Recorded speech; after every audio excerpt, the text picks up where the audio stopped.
नमस्कार मित्रांनो. तर मित्रांनो, मी संदीप कोठवळ आणि आपण पाहत आहात माझा यूट्यूब चॅनल संदीप कोठवळ. आज आपण चर्चा करणार आहोत कॅनरा बँकेच्या शेअरची. आता कॅनरा बँकेच्या शेअरचा जो आपण इथे चार्ट लावलेला आहे तो 3 महिन्याचा चार्ट आहे. आता इथं जर आपण बघितलं त्याचा 3 महिन्याचा जो लो आहे तो लो आपल्याला इथे दिसतोय 345 रुपयाचा. आणि त्याच्यानंतर आपण बघितलं असेल बघा, इथे हा त्याचा रेजिस्टन्स होता 375 रुपयाचा. तो त्यांनी क्रॉस केल्यानंतर हा शेअर्स गेला 388 रुपयापर्यंत. तर म्हणजे तिथून साधारणतः 3 ते 4% रॅली त्या शेअर्समध्ये आली. त्याच्यानंतर इथे कन्सॉलिडेशन झालेलं आहे आपण बघतोय. ते जो साधारणतः किती 17 दिवस कन्सॉलिडेशन झालं. त्याच्यानंतर त्याला इथे ब्रेकआउट भेटला आणि 388 रुपयापासून हा शेअर्स गेला जवळजवळ 405 रुपयापर्यंत, म्हणजे 17 रुपये शेअर्स गेला, म्हणजे 5% रॅली दिली.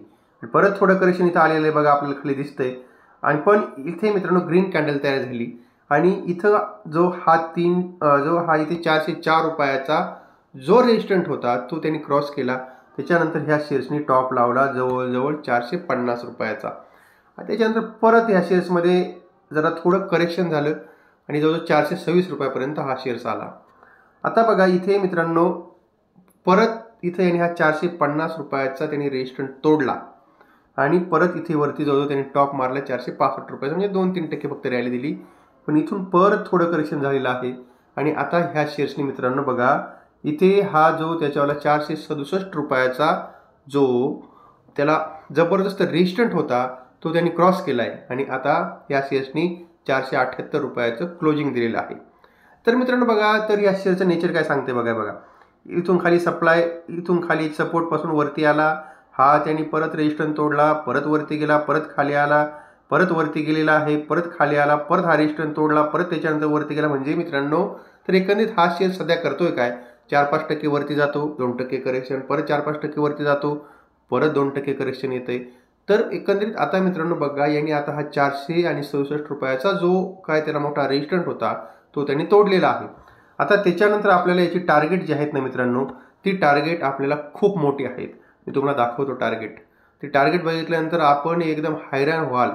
आता इथे बघा, हा मित्रांनो बघा, हा जो त्याला पहिला रेजिस्टंट 5 वर्षाचा चार्ट दाखवते बरं का मी, तो पहिला त्यांनी 287चा त्यांनी तोडलेला आहे मित्रांनो रेजिस्टंट. त्याच्यानंतर मग बघा हा जो आता 478 झालेला आहे आणि मॅक्झिमम जर आपण त्याचा चार्ट बघितला तर हे बघा, हा मॅक्झिमम चार्ट त्याचा टॉप आहे मित्रांनो 800 रुपयाचा. आणि हा इथे बघा त्याला मल्टी इयर रेजिस्टंट जो आहे ना, तो मल्टी इयर रेजिस्टंट मित्रांनो 485 रुपयाचा आहे. आणि जर हा ह्या शेअर्सनी तोडला 485 रुपयाचा, जर मित्रांनो रेजिस्टंट आहे बघा, हा रेजिस्टंट इथे बघा, इथे मी तुम्हाला बांध दाखवते बघा, जर हा रेजिस्टंट तोडला म्हणजे तो साधारणतः 476चा पहिला आहे आणि 485 रुपयाच्या आसपासचा जो आहे, म्हणजे जर आपण राऊंड फिगर 480 पकडलं तर तो जर ह्या शेअर्सनी तोडला 480चा रेजिस्टंट तोडून जर त्याच्यावरती जर तो मित्रांनो बघा 2 मार्च किती आहे, 2 मार्च 15 इथे तारीख दिसते आपल्याला बघा. तर ही 2 मार्च 15च्या नंतर मित्रांनो त्या रेटपर्यंत या शेअर्सला जायला जवळजवळ 9 वर्ष लागली. आणि जर त्यांनी रेजिस्टन्स तोडला तर मित्रांनो ह्या शेअर्सला 800 रुपयापर्यंत जाण्यापासून कोणीही थांबवू शकणार नाही. आणि मग मित्रांनो आपल्याला करायचं काय आहे, आपल्याला हा शेअर्स घ्यायचा आहे. आपल्याला ह्या शेअर्सला बघा, इथे जो काय हा साधारणतः बघा, इथे हा जो रेजिस्टंट आहे, हा इथला हा रेजिस्टंट बघा, तो की 408 रुपयाचा आहे. घ्यायचा 408 रुपयाचा, आपला स्टॉप लॉस लावायचा बघा, हा इथे रेजिस्टंट आहे 408 रुपयाचा. इथे आपल्याला ह्या शेअर्सला मित्रांनो काय करायचं आहे बघा, हे इथे आपल्याला ह्या शेअर्सला ह्या म्हणजे जवळ 407 रुपये आहे, तो 407 रुपयाचा आपल्याला ह्या शेअर्सला मित्रांनो आपल्याला स्टॉप लॉस लावायचा आहे, कॅरी करायचा आहे. आपल्याला हा शेअर्स मित्रांनो थोड्या दिवसामध्ये आपल्याला जवळजवळ पहिलं टार्गेट तर त्याच्यावाले मित्रांनो 600 रुपयापर्यंत येईल, नंतर 700 रुपये आणि नंतर 800 रुपयापर्यंत टार्गेट ह्या शेअर्समध्ये आपल्याला आरामशीर दिसतील. आणि तेव्हा मित्रांनो बघा, आता हे जे मी आपल्याला सगळं सांगितलेलं आहे हे आपल्याला एज्युकेशनल पर्पजनुसार सांगितलेलं आहे.